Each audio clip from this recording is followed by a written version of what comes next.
Oh, yeah. Yeah. Well, hello, Tym Moss. Hello, Wendy Stuart. How are you today? How is everyone today? Welcome to If These Walls Could Talk. Yay! What's new, Cuckoo? I feel like I did just see you. I can't remember. Where did I just see you? I think we did, but I don't remember where. Oh, my God. No, we need to let our audience know that sometimes everything just blends into one thing. Right.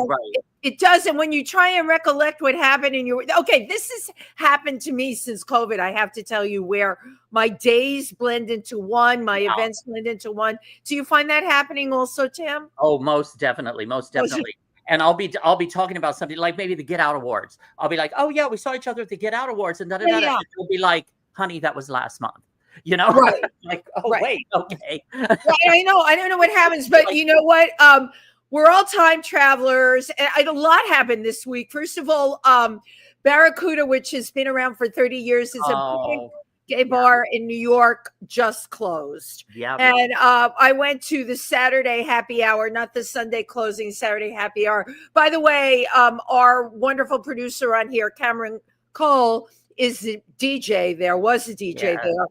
You'll be able to find him at Industry Bar now. That makes me very happy. We like Industry.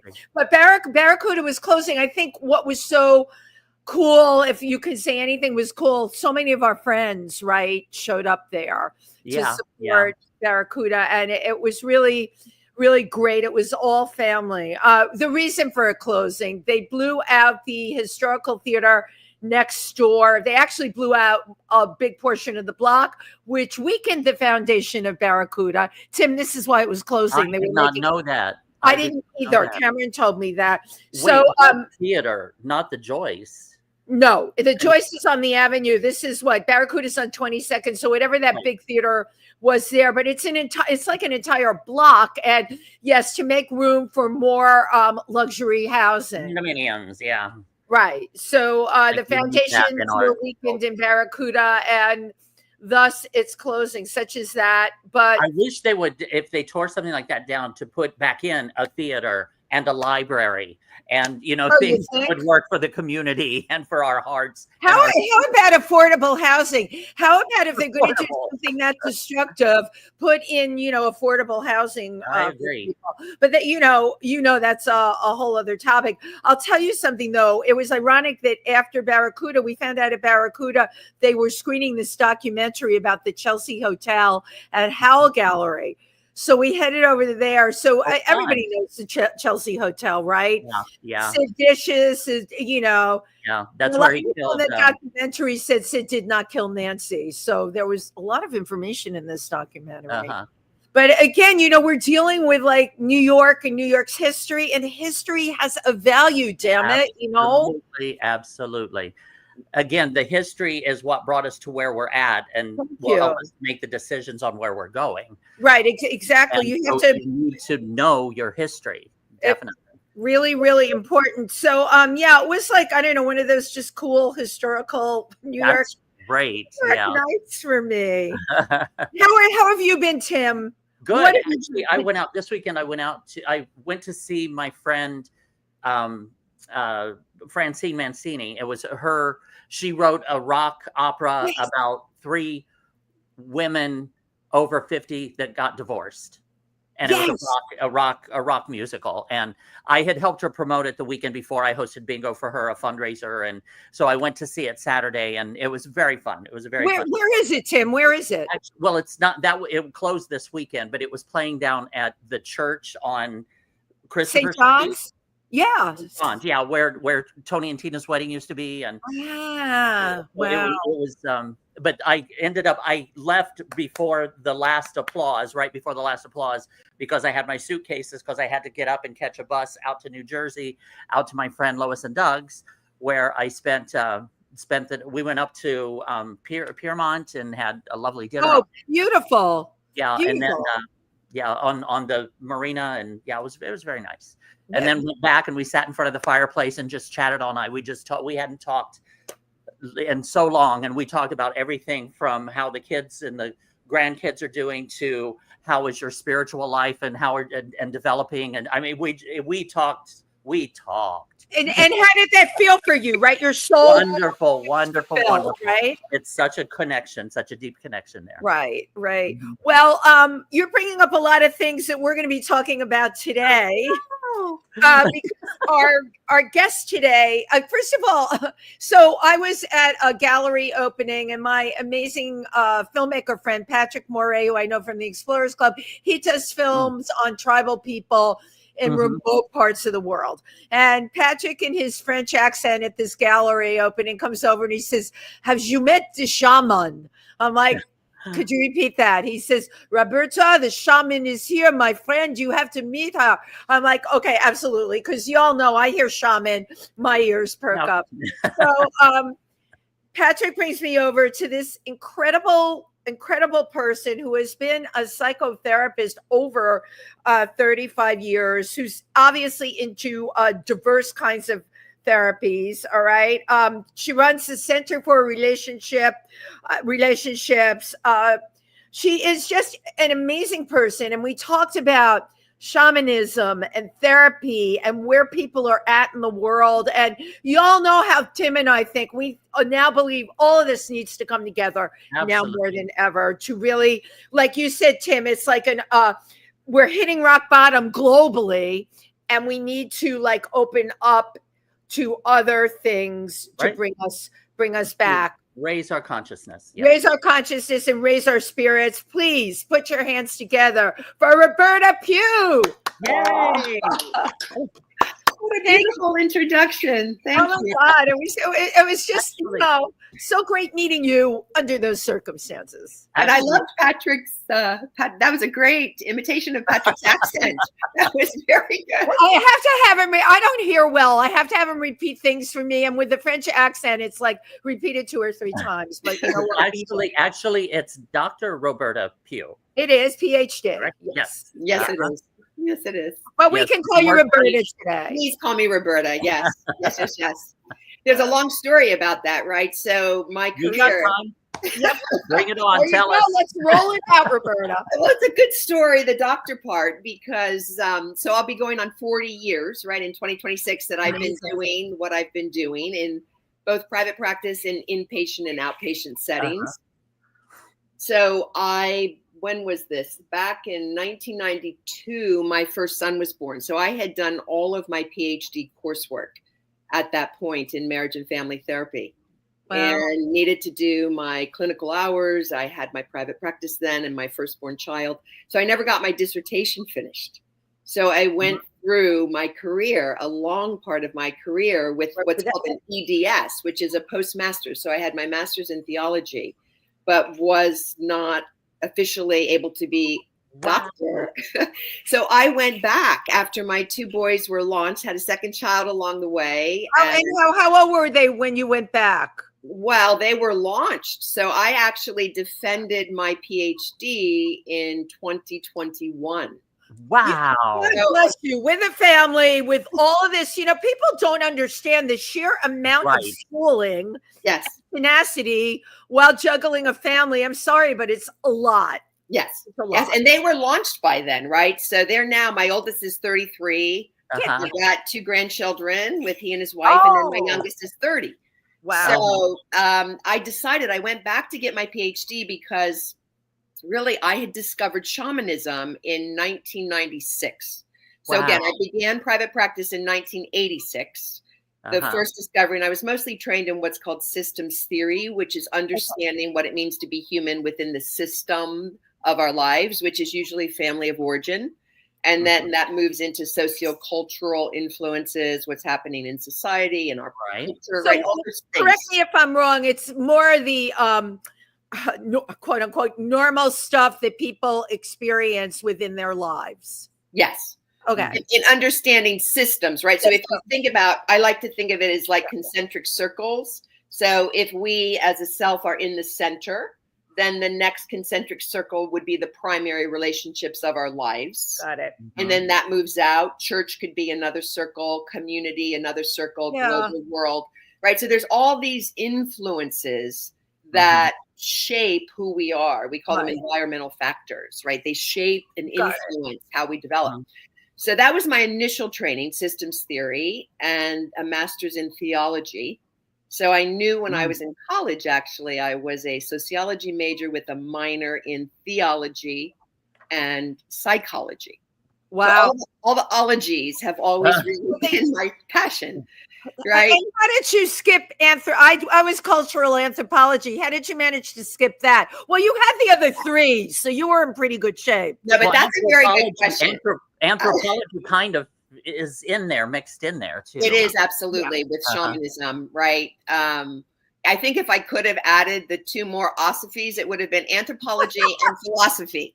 Yes. Right? So those are, I do think, very much in a sort of synthesizing, integrative way. That's just how my brain works.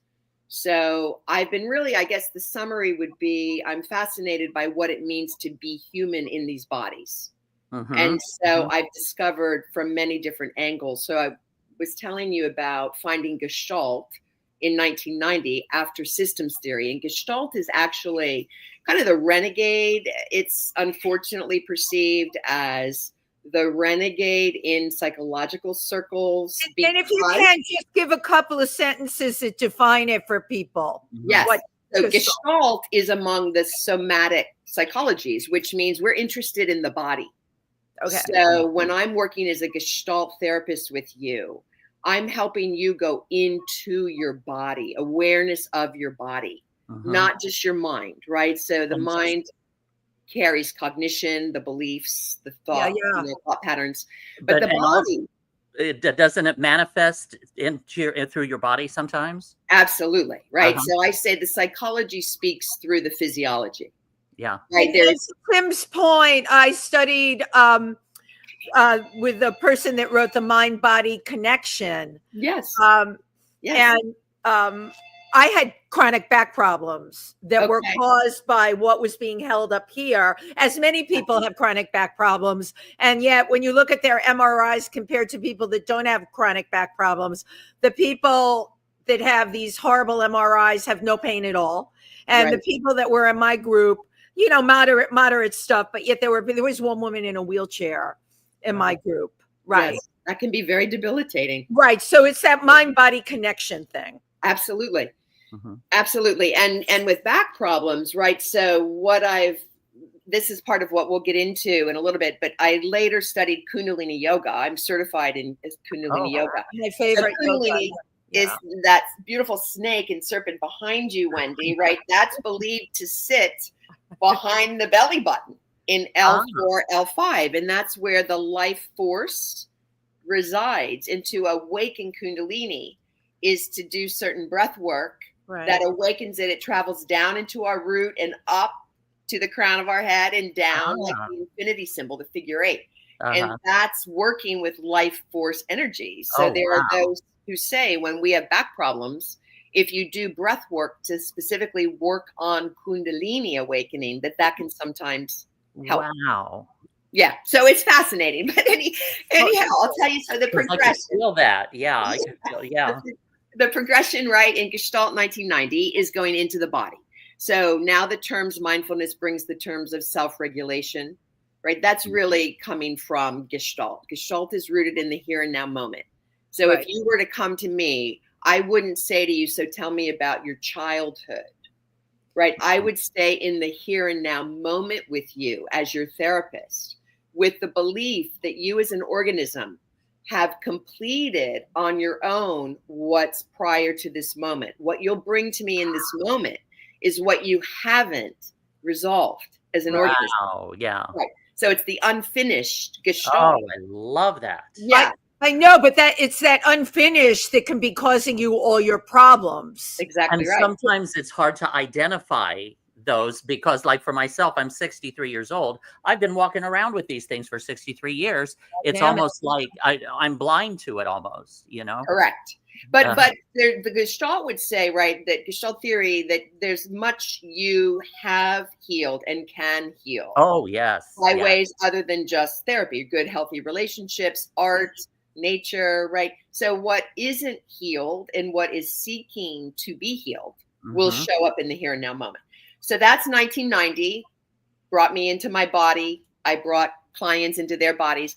Then I discovered shamanism, which was a whole nother shift. And that was in 1996. I love your evolution. Yeah, it's been very entertaining for me, I have to say, and very awakening. So shamanism really is, for me, the awakening that there's more to us in being human than just our cognition, our mind, and our bodies. There's something else going on here. And what is that? So shamanism really focuses on what's termed the soul, and the idea that there is soul loss and that there can be soul retrieval. So if you start to begin to think about there's more to me than my thinking, my feeling, and my doing, what might that be? We're now moving into the realm of the soul, or what some people call consciousness. Consciousness. Shamanism calls it altered shamanic states of consciousness, which is starting to understand our engagement with something more than our mind and our bodies. And so what might now we're dealing with the elements that are actually in the universe. Ancient cultures were doing shamanism for hundreds of years and still are. That's where I've spent a lot of my time and learned a lot living in Nigeria at 21. It was my first exposure to shamanism, seeing people take on the spirit of, I studied Shango, the very powerful god of thunder, and seeing people become, I hate using words like possession, but that's in Western culture, we call it that, taking that spirit in, becoming Shango, seeing a person in that state put a hot coal in their mouth, and this is true, and take it out again and not have a burn on the tongue. Okay. Happens. And I experienced this also in Ethiopia with the Karo people at a ceremony 7 years ago. The men whipping the women, their backs are bleeding.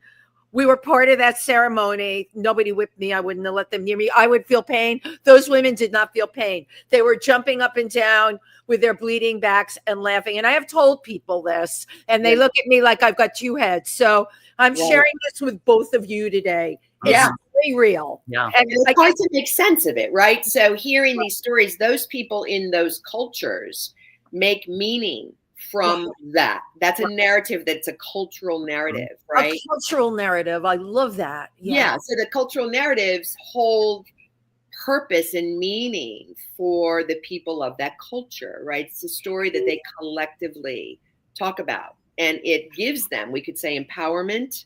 It gives them meaning to their lives.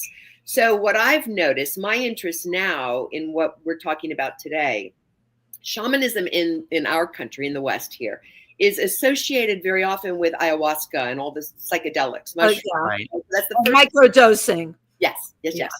And so my experience introducing shamanism into the psychological clinical world has been without any of those psychedelics, because I didn't want to lose my license, right? So we didn't have what we have now back in 1996, which is MAPS, right? The organization trying to bring the psychedelics into the field of psychology and psychiatry, right? So that's happening now. The field is really interested.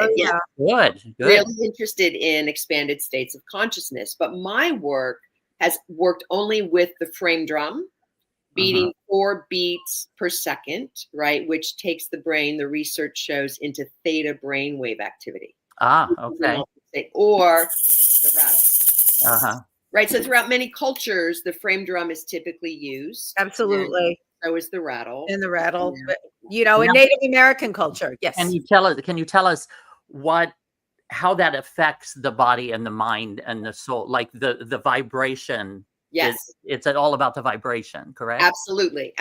So here, what I'll do, I just happen to have my drum here, right? So you can see, so this is my beautiful Tree of Life frame drum.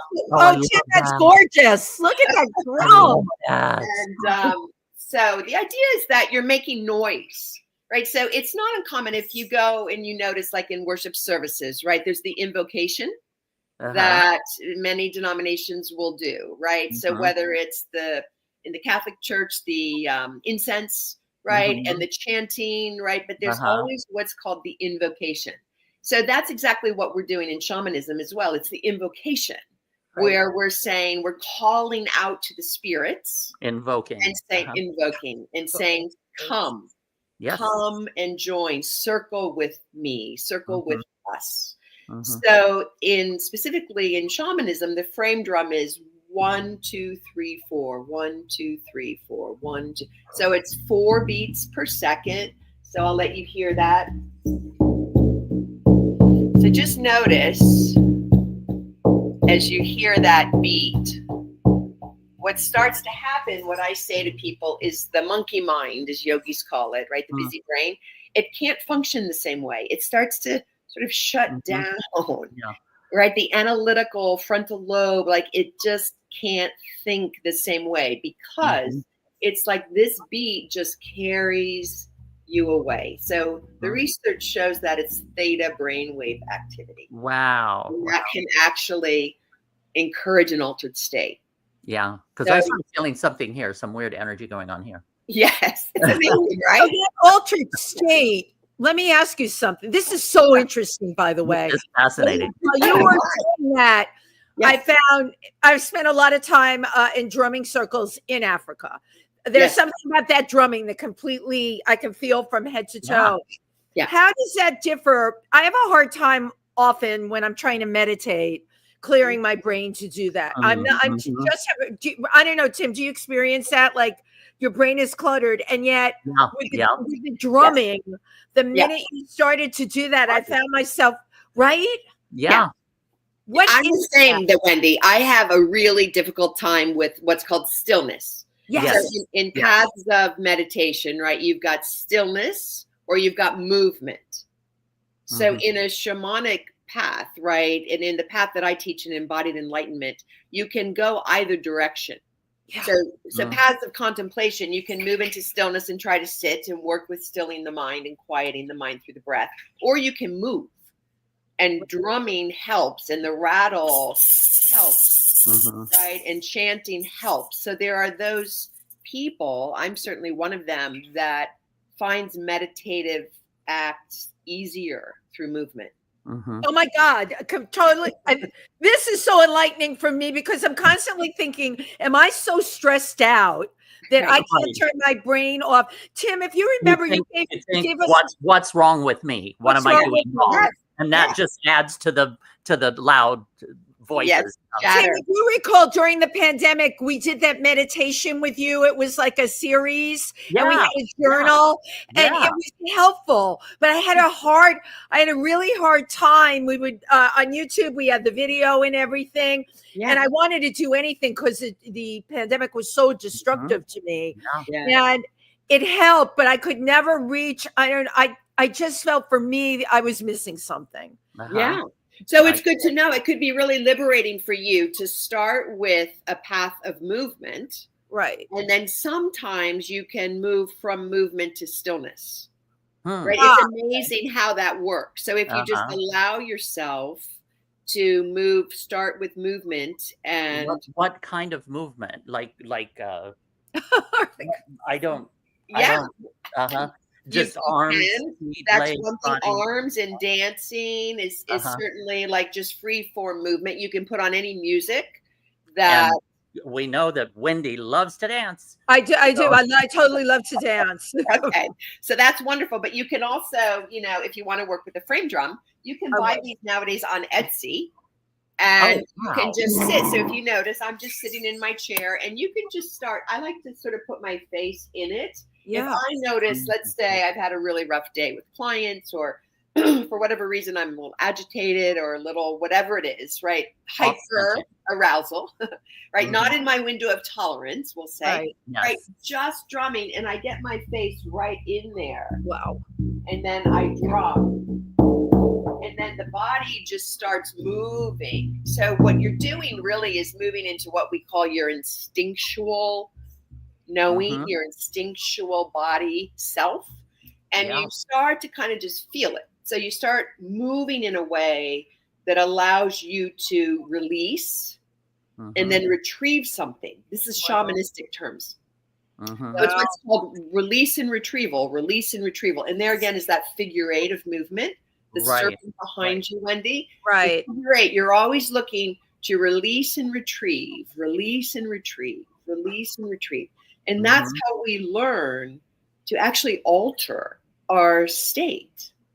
Wow. I really want to alter my state. Dr. Roberta Pughe, I do. Can I ask you something about something you mentioned earlier about the circles with where your true state is in the middle, and then outer might be your family around you, which affect your religion, and then all of these things, because over time and a lot of work, I have altered those circles. Good for you. But I'm still not where I want to be. I've still got some of those old stubborn ones in there. Yes. That I don't know exactly how to release. And like I said, I'm 63. Yeah. I have a fear, which I know is the ego, the fear of change and the fear of letting something go and not knowing what's on the other side. Scary. Yes, yes. I love that sharing. Oh, I have so much to say, Tim. Okay, so these things, like I'm going to be 66 in June, so we're close, right? I'm in the same bracket. We're all sort of in the stage of life where we're thinking about our mortality, right? We're in the age of activity. And trying to use that awareness for us, it seems, to mobilize into action, make the world a better place, like leave a legacy behind. Right, so that what I've noticed is we're never done shedding, right? So these concentric circles, what I've noticed is they emerge in layers. So we think we healed something, and then we realize, there it is again. Yeah, I actually have. So what I'm talking about with you today is becoming my third book. Love it. Aware. Yeah, I'm excited. Aware is the title for now, and the subtitle is The Body's Journey to Awakening. So one of the things that I do with my clients in relation to what you just shared, Tim, is as we deepen in awareness, we start to be able to do the work ourselves by going inward. So the Jungians speak of it as the body's interiority. So if you start to imagine, just feel yourself in your body, right? I am 63 years old working with your share, Tim. So in this body, every age that I've been is living in this body, every age. Yes. Which means every age carries a certain cognition, certain beliefs, which join and merge with a certain affect state, which is a multiplicity of emotion. So every age that we've been carries belief systems that join with emotion. Now that comes based on our experiences that we've experienced during those ages. Yeah, exactly right. Wow. And so it's the age that we are now. So your 63-year-old self that wants to, when you say, oh gosh, there's another layer coming up. I thought I worked with that, but here it is. So your 63-year-old self, this is what I call the dialogic chronology of the self. It's in my book, right? Love that. You are directly engaging. Let's say it's your 7-year-old that suddenly comes up with a wounding that occurred. And here you are at 63, and there's my 7-year-old again, or there's my 21-year-old again, or there's my 38-year-old again. So we meet these chronological selves all the time when we're in our own awareness within our body. And oddly enough, our defense mechanism for that appears. Yes. And so we want to maybe reject it. Right. So in this model, we notice our defense mechanism, which might be resistance. We know, maybe we want to yell at it and say, leave me alone, get away. Like, I'm sick of you. Blah. We have our little, whatever it is, tantrum. Then the work is one of engagement. So the work is to bring in dialogue and say, hello, like, why are you here? Like, to get curious, the same way you would with a friend. What is, so we're looking to receive and be received. So being received means I'm going to say to my 21-year-old self at 66, hi, like, I thought I dealt with you. What is your communication? Why are you here? Acting like this, feeling this, like to bring curiosity. And then my 21-year-old will actually engage with me at 66. Interesting. And there's a dialogue that goes on, right? That's sort of like this. And then eventually we want to move it this way so that the one in charge is my 66-year-old self. Wow. And so we're constantly growing ourselves up. I was going to say we're constantly, especially with what Tim said, he's worked on so many things, but these things keep popping up. How do we keep those things like the fear factor? I'll just use that. Everyone's got that. Yeah. How do you eliminate it? Can it be eliminated? Can it be minimalized? How do you deal with it? Do we befriend it? Do we try to understand it? Try to have empathy for it? Yes. Bingo. It's the exact opposite of what we want to do in human nature. Yes.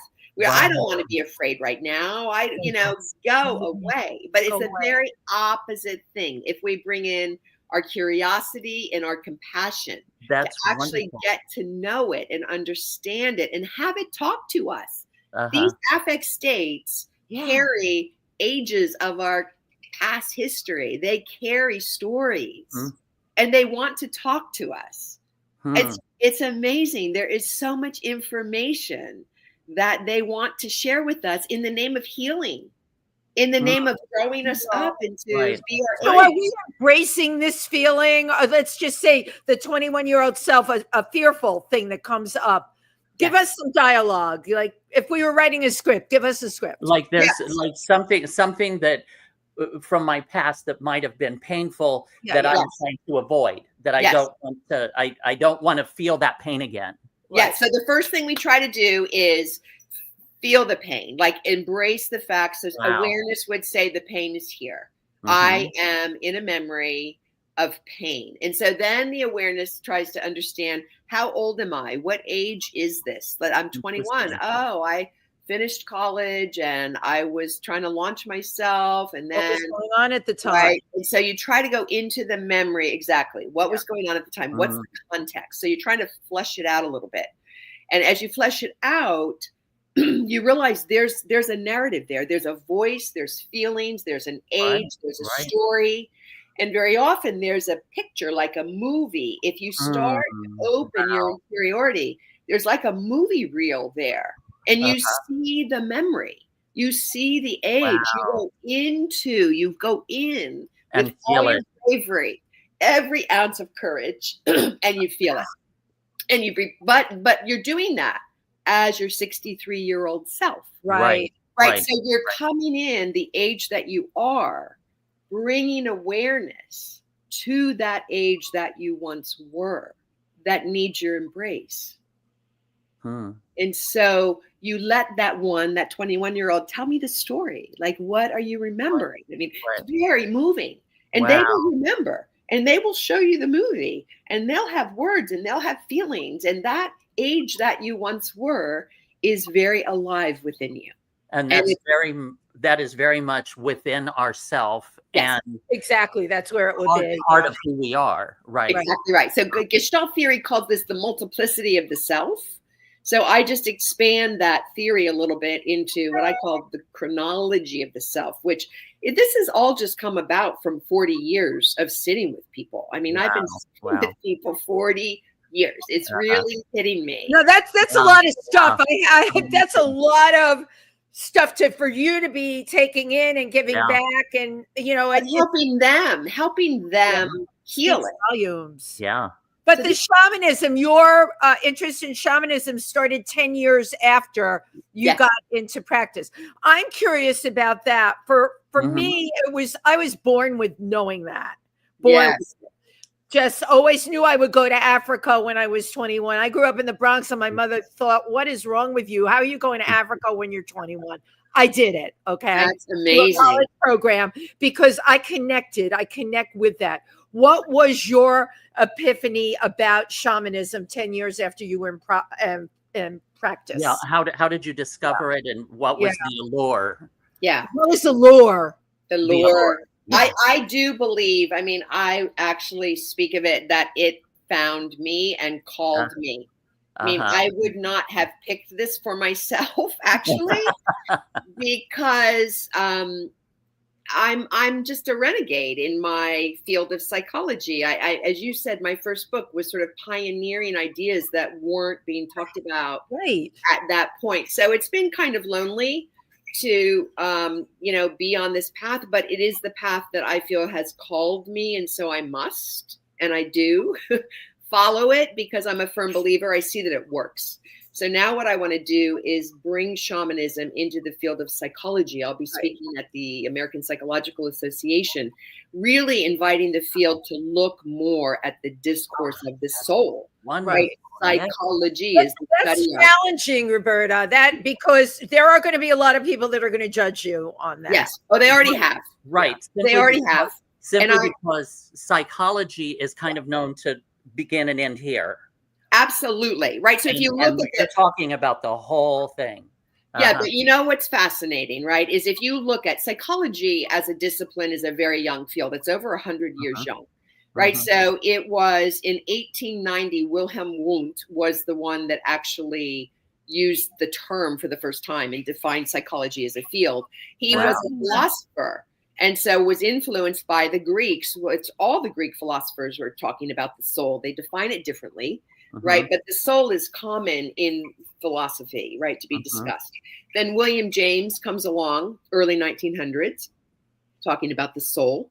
Then you have Freud, who brings in psychoanalysis, focuses on the personality.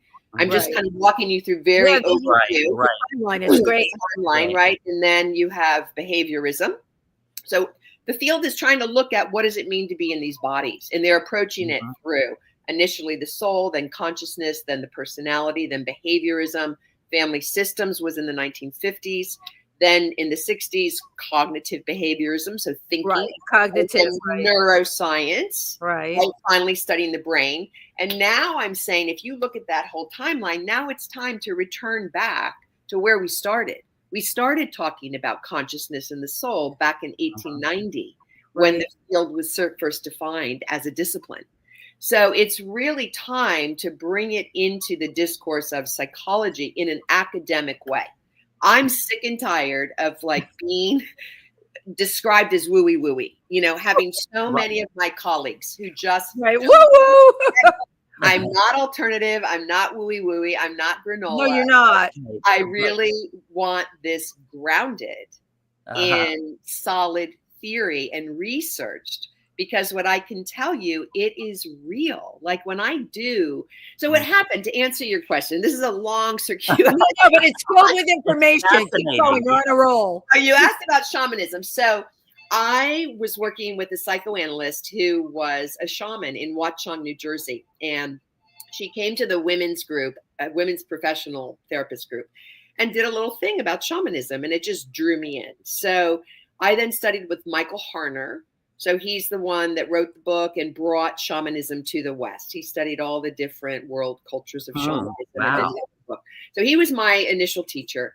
And then what happened was the drum. And this sounds crazy, but this shamanism is rooted in animism, which is the idea, the broader philosophy that all things are living beings. Everything has a soul. And they're all connected as living beings. Absolutely. So if the walls could talk, the walls do talk. Right? The walls carry stories. In my world, they talk all the time, okay? Yes. So that the walls that talked to me were my drum. My drum said, I want to be included in the session. So I was hiding my drum. This is back in 1996, because a lot of my clients are, professors from the university. They're academics. And you're in Princeton. I'm in Princeton. Yeah, you can only imagine, right? Princeton professors and wow. Yeah, a lot of academically minded people. Yeah. So your drum was in the closet. My drum was in the closet, exactly right. Offering, suggesting it was a coffee table. So I'm there in my session with a professor. I'll never forget the first time this happened. And the drum says, I want to be included in his session. Wow. And I'm talking, the drum's talking in my consciousness. And I said, no, I'm not bringing you into session. This guy's a professor of history. No way. So I'm dialoguing with my drum in my conscious mind while I'm engaging as a therapist therapeutically in psychotherapy with my client. Finally, the drum wouldn't shut up. And so I said to my client, I know this sounds crazy, but my drum wants to drum for you. My drum is speaking, and it wants to be included in the session. And he was gracious enough to say yes, and had just a profound experience Right. because it brought him out of his mind, out of his, right, all that busy, because we can just go in circles sometimes when we get in the loop of the busy brain. Right. And you get trapped in there. It's so Oh my easy. God. The gerbil wheel, I call it. It becomes like the Yes. gerbil wheel. You go around. Exactly right. And so this is just a way to get out of that. And I don't think that that's a bad thing. Like, I love our minds. You know, I have a very busy brain and I love it. But it's good to also know when to leave and depart from that and come into other aspects of being human. Or to just expand the consciousness, you know, rather than try to hold it all up here. Right, just let it out, let it go. It breathe. Yes. I'm curious, other when you said to him, so this is an academic. Yeah. Now you've given an object a drum, you've given it a life, which an animist would do. Okay. But you're talking to an academic. When you said my drum is speaking to me, what was his true reaction to that? What was... Well, in this case, he had worked with me for a while, so he clearly trusted me. Okay. And he just kind of looked at me and shrugged and said, sure. All right. You know, it was a moment of his trust in my intervention. Right. So as therapists, we make interventions all the time. You know, I'm always very hesitant about how I'm intervening. Right. So as a Gestaltist, the goal is that we're not intervening to be the authority on you. Right. My interest is to take you inside of yourself. Right. So that you become your own authority and you increase your own awareness and gnosis. Like you, Wendy, knew when you were young, you had what we call gnosis. You knew. Always had it. Yeah. Yeah. So why do some people always have it and some people have to have it awakened? Right. I mean, for most of us, I had to have it awakened. Right. Because I think those systems of those concentric circles just shut me down. Yeah. Oh yeah. It's also your culture, I think, our culture that shuts us down, you know, is amazing. I've largely surrounded, not even by choice, but I'm surrounded by people that totally get my spirituality and get me and know why I go to Africa, and they totally get it. I don't have at this stage of my life much tolerance for people that don't get that at all. Because it is for me so much a part of me. I mean, who you are, that talk to you, or you know, or what do we call in our culture, vibes, right? I can walk down the street and we have a saying, we can read people. I can read them. It's both a gift and a curse. Like the moment I came into your sphere, I got you. I knew who you were. There were other people at that gallery opening that night that the minute I was in their sphere, it was like, okay, they're full of shit. And right. And we've all experienced that. My openness sometimes can be detrimental to me because I can almost see what the other person's thinking about me. And it won't always be positive. It's that approval factor we all look for. Sometimes they're not approving of me. And I've had to learn to deal with, that's okay. They don't get you. Move on. But you're reading what I would say, actually, there's a science behind what you're saying. You're reading the auric field. So what shamans call the luminous energy field. So if I had my book, so the inner energy body, right? We call them chakras, but it's really, think about your root chakra is red, and that's like earth energy. I'm here. Right. And our chakras are supposed to be the size of a grapefruit, they say, and we want the energy swirling. So when we talk about the alignment, right, of Kundalini energy, like ideally all 8 chakras are open, the size of a grapefruit, and they're swirling. And that's what allows us to be in a flow state rather than fight, flight, or freeze. So to describe what you just said, the science behind it is, right, your root chakra red, stomach, belly orange, that's water element. Sun consciousness here in the belly is fire. Solar plexus. Solar plexus is the sun consciousness, that's golden orange. Green is the heart space, throat here. Third eye is the moon consciousness, crown here, opening. And then in Kundalini Yoga, you open to the arc line 3 inches up, and then you go up more, and that's your auric field. So in shamanism, right, that's called your luminous energy field. What the shaman is doing and what you just described you're doing, you can actually enter into energetically someone's luminous energy field. And you can read thoughts there. That's how psychics Wow. do this. You're entering the luminous energy field. That's how it works. And there's information stored there that you can actually access. Interesting. So when I'm in a shamanic state with my clients and I'm drumming, I'll enter that luminous energy field, and their soul will give me information because their soul is interested in its own ascension. And so they'll say to me, how did you know that? Like, how did you know? Like, I'll see a white bunny rabbit and they have a white bunny rabbit at home. And for whatever reason, like, information comes through. I have no idea how I know that. That's but I'm entering the luminous energy field. And Wendy is also very, very intuitive with that. Yeah. Yes. So as you develop like this practice, right, there's 3 primary ways that we can all develop our psychic powers. So one is moon consciousness, where you can see, right, like a movie reel. You see things. You can. And you're pointing to the third eye when you say it. Yes, thank you. The third eye right there. So you're seeing into the realm of the soul, which could be, if let's say you and I, Wendy, are talking at a gallery and you're seeing into my soul realm, you're going to see a movie reel of my primordial history, which can include many, many lives. Like, this stuff just gets deep. Wow. And this is what I want to be researched. So this is the moon consciousness of a psychic power. Then there's what's called auditory psychic powers, where you'll just hear words go through. It's just, and it's just words, and you don't know quite what they mean.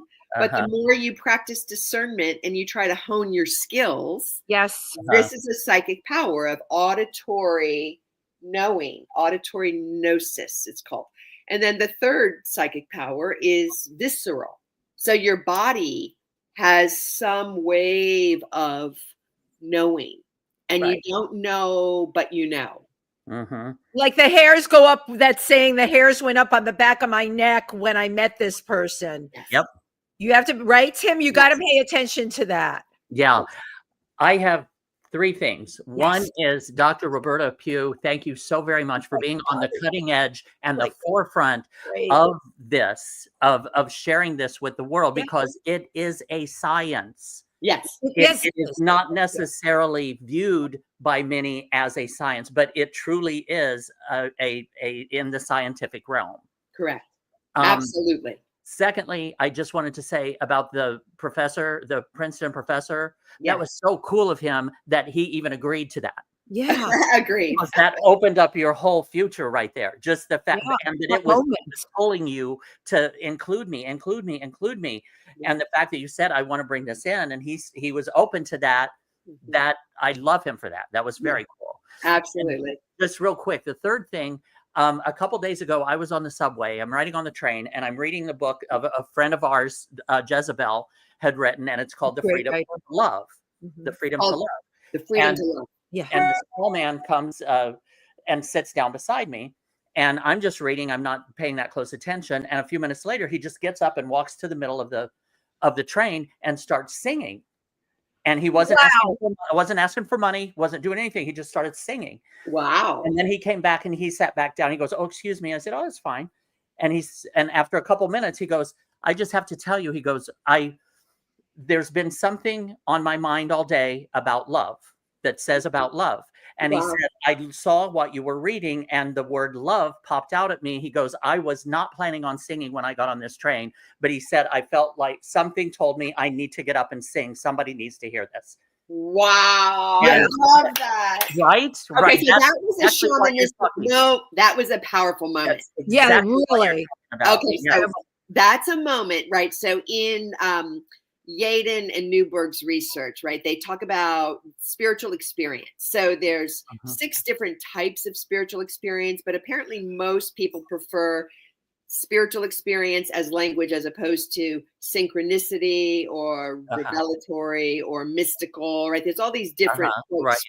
So that was a moment of synchronicity. Absolutely. Yeah. Right, which could be defined, but in shamanism. So this is why I love shamanism, right? So he was drawn. So there you are reading your book, Freedom to Love, and he was drawn to love, the word, like spoke to him.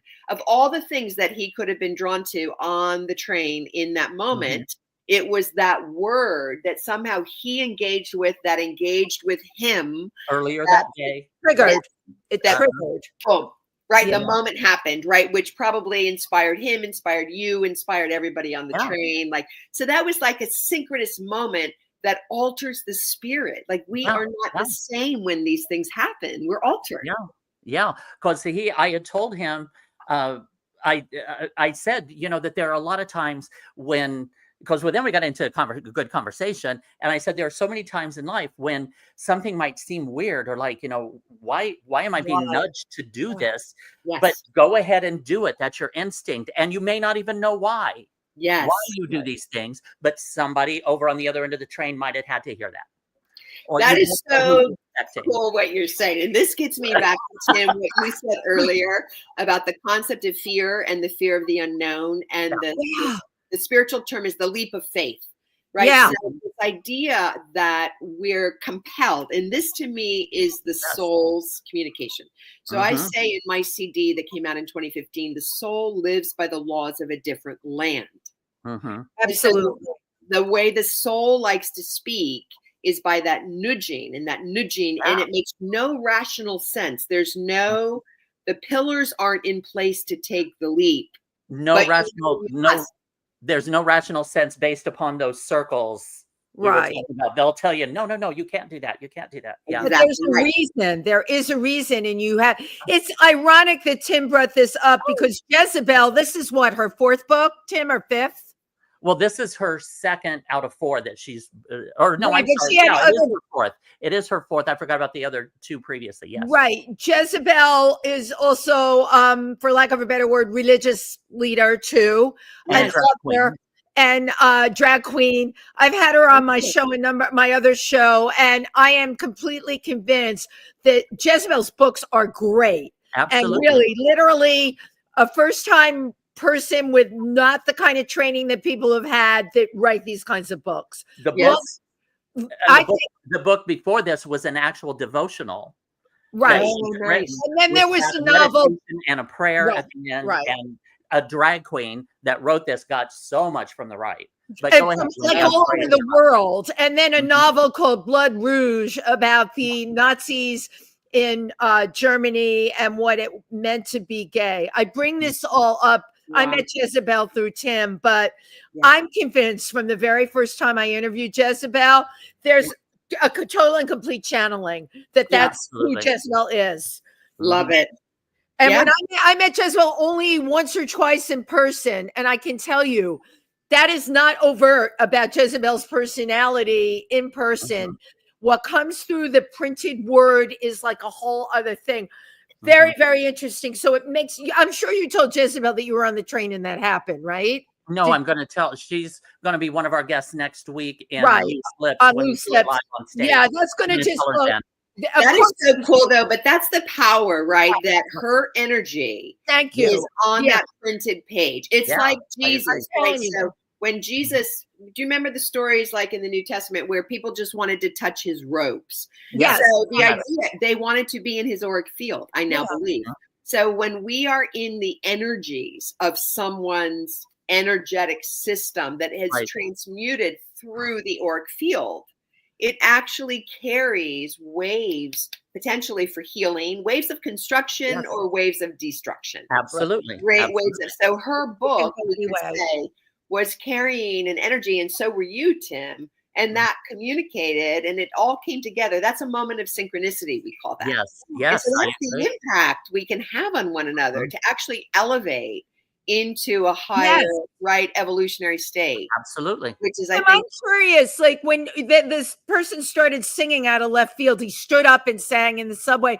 What was the image on other people's faces as they were watching him? I honestly didn't pay that close attention because I was reading the book. I was just like, he just got up and walked over, and I thought, oh, okay. And he just started singing. Such a New Yorker. Okay, this guy just sing on. And he just comes back and sits back down. He goes, excuse me. And I said, yeah, sure, no problem. And I start reading. He goes, and that's when he goes, I just have to tell you that. And we got into this talk about following your instincts and your gut. And I love it. So that's just a moment of such human exchange, which, you know, in Gestalt, we call that contact. In the world, we are so hungry for that kind of qualitative contact, which is why we're having this conversation. I really want to demystify these kinds of conversations about the soul, about the spirit. Like, this is just normal, everyday stuff that we can be so inspired by. And then they can really be life altering. Now, I'm curious, with your clients that you have brought this up with, how has it gone over? What has been the reaction?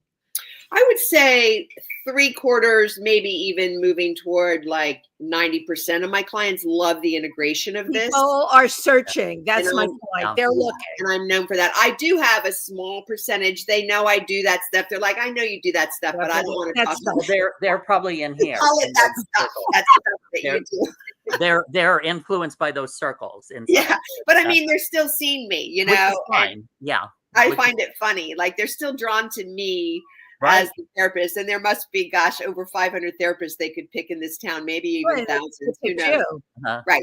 So they're drawn to that, something about that. But I don't bring it unless people show an invitation for it.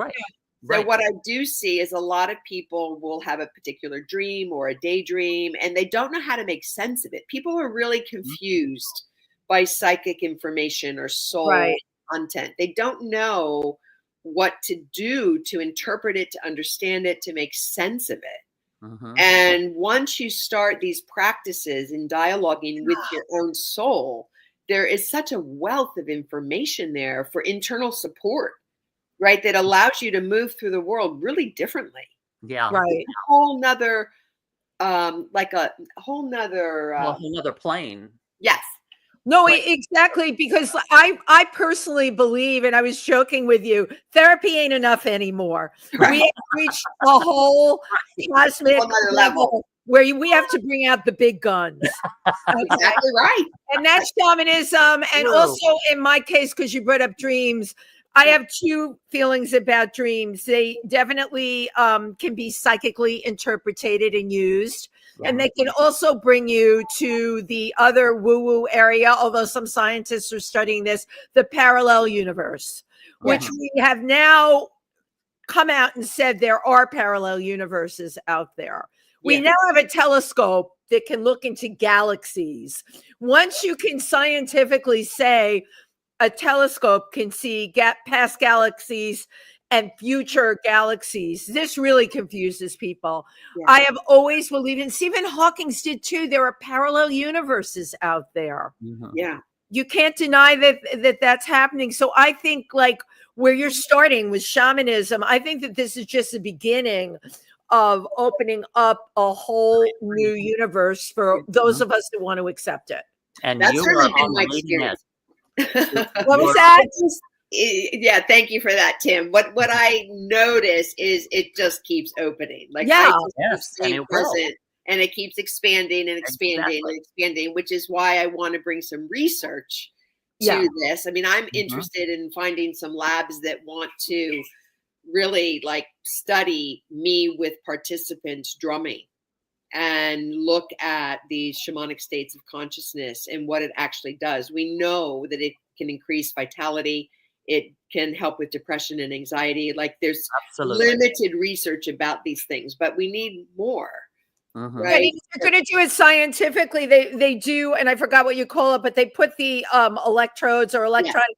They have the ability to do this. That's brilliant. And you're right. There's not enough of it out there. Correct. Andrew Newberg, I think he's from Temple or somewhere in Philadelphia, and he's done a lot of research with what's known as the Sat Nam Kriya.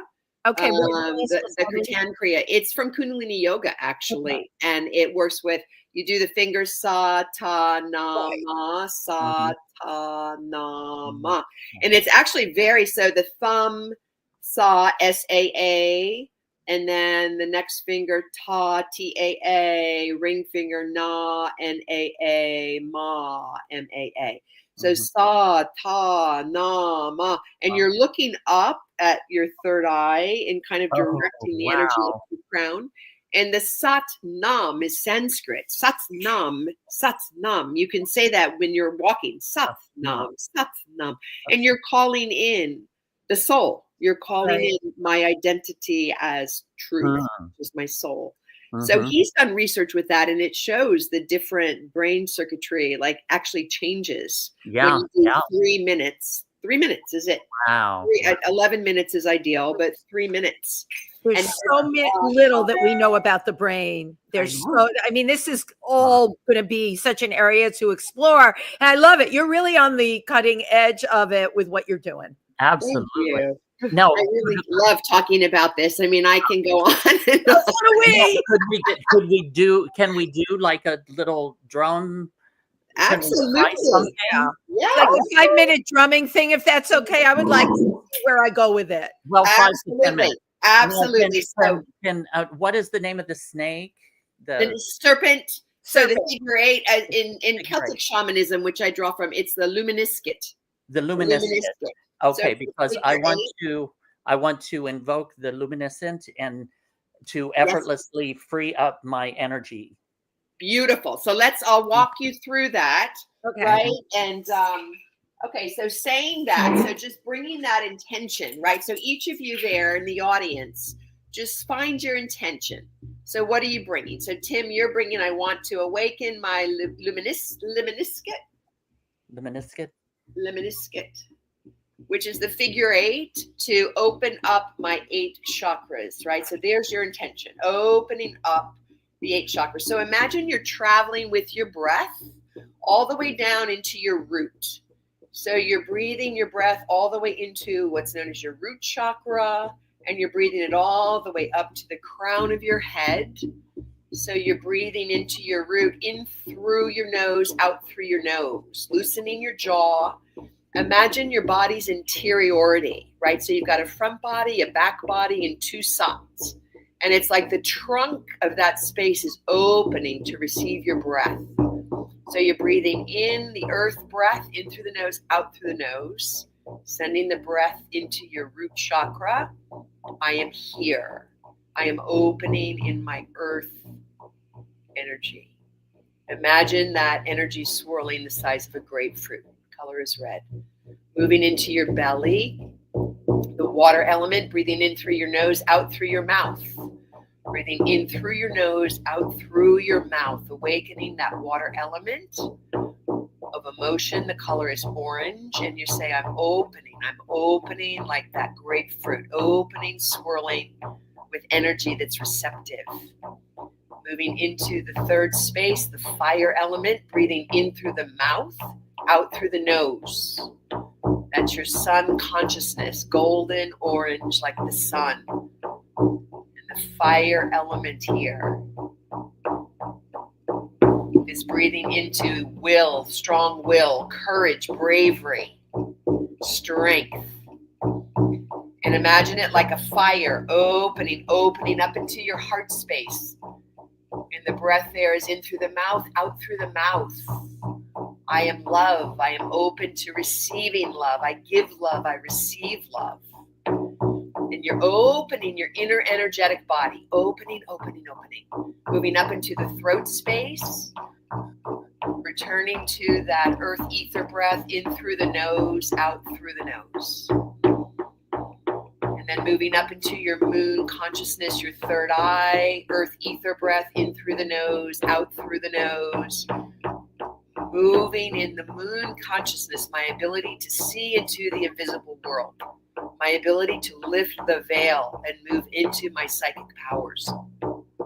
Moving up into the crown, opening up to the cosmos, to open receptive consciousness, breathing your breath into the crown, that soft spot when you were a baby. It opens, it opens, it opens to receive.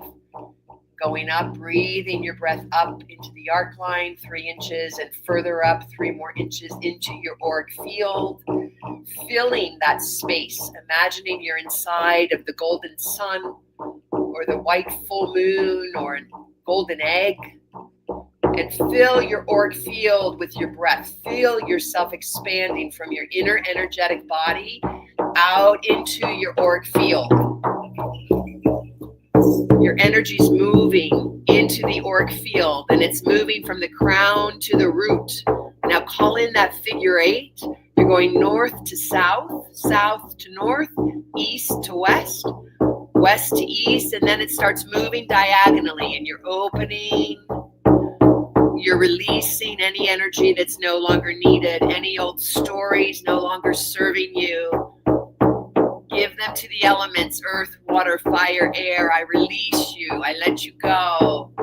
And you're calling in, retrieving what it is that you want for your expansive self to fly, to emerge into your greatest potential. Breathing in what you're calling in for yourself. And releasing, breathing out what you're letting go, giving to the elements that it would be transmuted.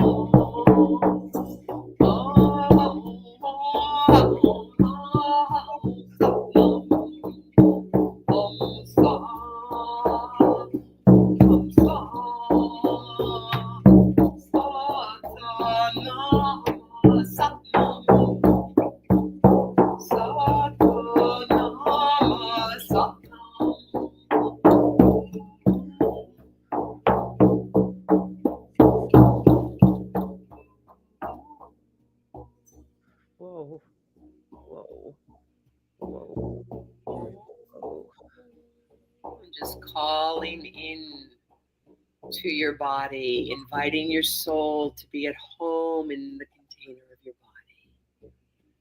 The body is the soul's chance to be here, is the soul's moment to be in this material body. I welcome you, oh my soul, you are welcome to live free and alive and liberated in the container of my body. Bowing to your body's intelligence, all the knowing that exists inside of you, bowing to yourself. The body's intelligence, the soul's intelligence at home in your body. And imagine circling 3 times to the right with this work that has occurred. And 3 times to the left, sealing this permanency of the work. Acknowledging you can continue every moment, every day in dialogue with your body's intelligence and your soul.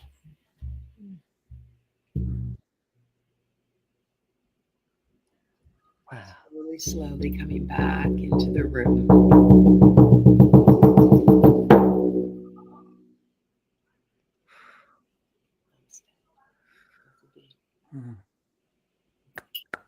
Wow. Namaste. What a joy. Yeah. That is absolutely incredible. I'm so Wow. glad. Thank you for that cleansing. What an incredible experience. You could feel the movement within your body, to the left, to the right, into the figure 8. And I've never done this online. I've done it in remote places of the world. Yes. Because you can there, you know, it's all about the drumming and the moment, and you're there. I've never done it with someone online. That's really incredible. Wow. Mm-hmm. I'm so glad you loved it. Thank you for the opportunity. Oh, thank you. Thank Remember, you can buy this drum came from Etsy. I just want to do a shout out. This the tree. I know, Tree of Life, and it's a guy in Turkey that makes them. They're beautiful. And if you want one, you can play yourself just with buying a drum and start somewhere. It's very, very elevating. It is very. I'm thinking of listening to a tape, which I'm sure I can get of this, like a 10-minute meditation. That this would work. This works for me because I get completely involved in the drumming. Yes. Yeah. I'm so glad. I also have my CD that came out. I'll send you an MP. Okay, that would be great. Where can people that are listening get your CD? Well, you can go on to the School of Embodied Enlightenment. Okay. So Which is down below. We have it there. And you can easily get there. Go to robertapughe.com, click on the left icon there, Embodied Enlightenment. That will take you to the School of Embodied Enlightenment. Okay, and you can get the CD. Scroll down, you can see the CD there, but there's also the third track is on there just for free to listen to, which is a nice way to just start with a circle, a meditation there. Yeah. That's on there. Thank you. This is so incredible. I know, right? It's powerful, right? The work is very powerful. I'm going to leave here today and just be a whole other person when I hit the street. Same here. That's the idea. I am a different person now than when we started. I'm so glad. Dr. Roberta Pughe, you are a treasure that was put into my universe and now Tim's universe. And I am very Thank you for everything you not only shared with us, but with our audience today.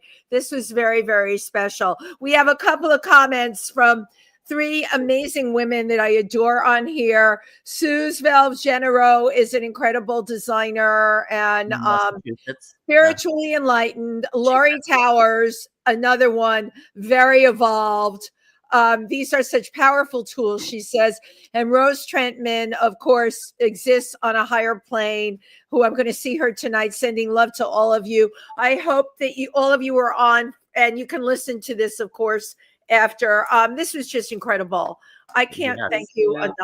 So thank you both. Thank you for the opportunity to share this work. So absolutely. So remember, we're going to take a picture after we sign off. Thank you, everybody who tuned in today. And we'll be back next week with another incredible show. My God. Okay. Bye-bye. Bye.